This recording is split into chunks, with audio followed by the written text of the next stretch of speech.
Locals in the city of Brega in eastern Libya carry out a controlled explosion on a stock of unexploded ordnance they've unearthed and painstakingly defused, often with just their bare hands.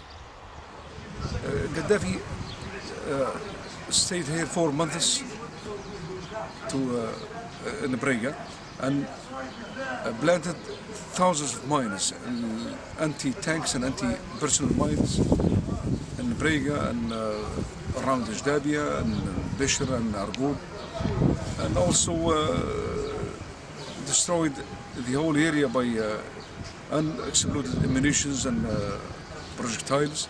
There's a huge effort ongoing to try and clear the explosive remnants of war and the landmines, not only by the international community and the NGOs that have been here since the beginning doing the work, but also there is a huge effort by the Libyans themselves. You know, they have banded themselves together, they have formed themselves into cadres, and without any form of formal training, without the equipment that the international community brings in, they've taught themselves and they're out there on the front line, so to speak, doing it.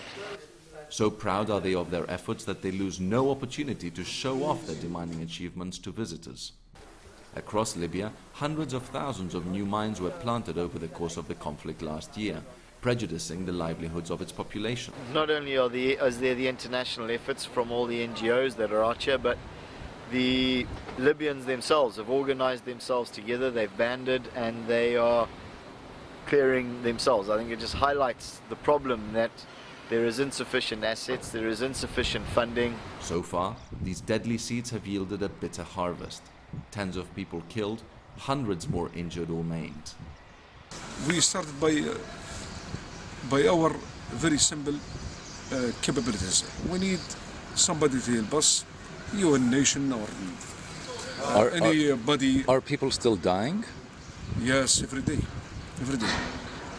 As if there is mine in our land, that means we lose our people every day.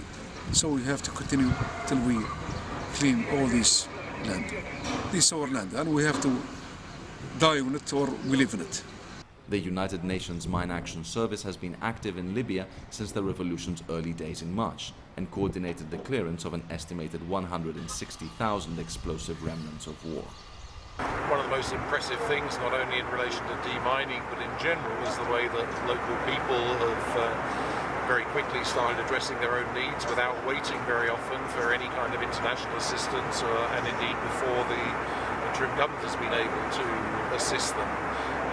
But certainly the United Nations Mine Action Service is continuing to intensify mine action efforts across the country and to develop national capacity. A year after the revolution, mine clearance remains an urgent priority. Students in this school in Brega brim with hope as they sing the national anthem at an afternoon assembly. But if this coming generation is to grow up safe, then action must be taken right now.